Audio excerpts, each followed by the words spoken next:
আসসালামু আলাইকুম। চলে আসলাম আপনাদের সামনে একটা সুন্দর ব্লগ নিয়ে অনেক দিন পর। তো আমার এই ব্লগটা আপনারা দেখতে থাকুন, ভালো লাগলে লাইক কমেন্ট শেয়ার করে দিবেন। তো এখন আমি চলে আসলাম মূল রান্নায়। এখানে আমি 4টা চিকেন লেগ পিস নিয়েছি। তো 4টা চিকেন লেগ পিসগুলোকে আমি সুন্দর করে ধুয়ে পানি ঝরিয়ে নিয়েছি। এখন এর সাথে আমি দিয়ে দিচ্ছি লবণ, হলুদের গুঁড়া, মরিচের গুঁড়া। তো এগুলো দিয়ে এখন এর সাথে আমি আদা আর রসুন বাটা দিয়ে দিচ্ছি। তো এটাকে আমি ভালো করে ম্যারিনেট করে রেখে দেব 20 মিনিটের জন্য। 20 মিনিট পর আমি চলে আসলাম এটা ভাজার জন্য। আর এই রান্নাটা অনেক সুন্দর হয়, অনেক মজা হয়, আপনারা ট্রাই করে দেখবেন।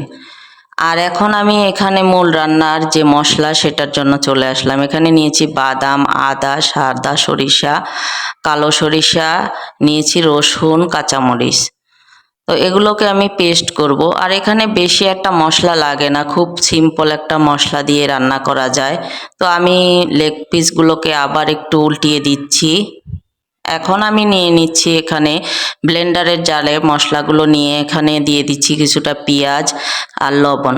লবণ কাঁচামরিচ দিলে সরিষাটা তেতো লাগে না।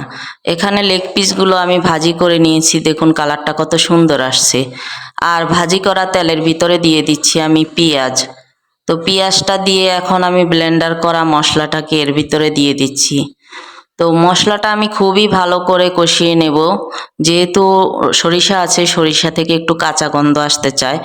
আর এখন আমি দিয়ে দিচ্ছি কিছুটা কাঁচা গুঁড়ো মরিচ, আর দিয়ে দিচ্ছি এখানে হলুদ আর লবণের গুঁড়ো। তো মরিচটা সাবধানে দিবেন, কারণ যেহেতু কাঁচা মরিচ আর সরিষাতে একটু ঝাঁজ থাকে। আর এখানে আপনারা টক দধি দেওয়ার চেষ্টা করবেন। আমি গুঁড়ো দুধ 2 চামচ দিয়েছি। এখানে আমি গরম মশলাটা পাটায় বেটে নিয়েছি, তো সেখান থেকে হাফটা দিয়ে দেবো আর বাকিটা রান্নার শেষে দেব।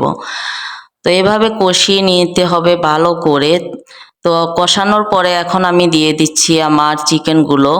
তো চিকেনগুলো দিয়ে আমি আবারও একটু ভালো করে কষিয়ে নেব। তো এই রান্নাটা যত আপনি কষাবেন তত এটার স্বাদ বেড়ে যাবে, আর এটা থেকে গন্ধটাও চলে যাবে। এখন আমি এর সাথে কিছুটা পানি অ্যাড করব। তো পানিটা শুকানোর জন্য আমাকে আবার অপেক্ষা করতে হবে।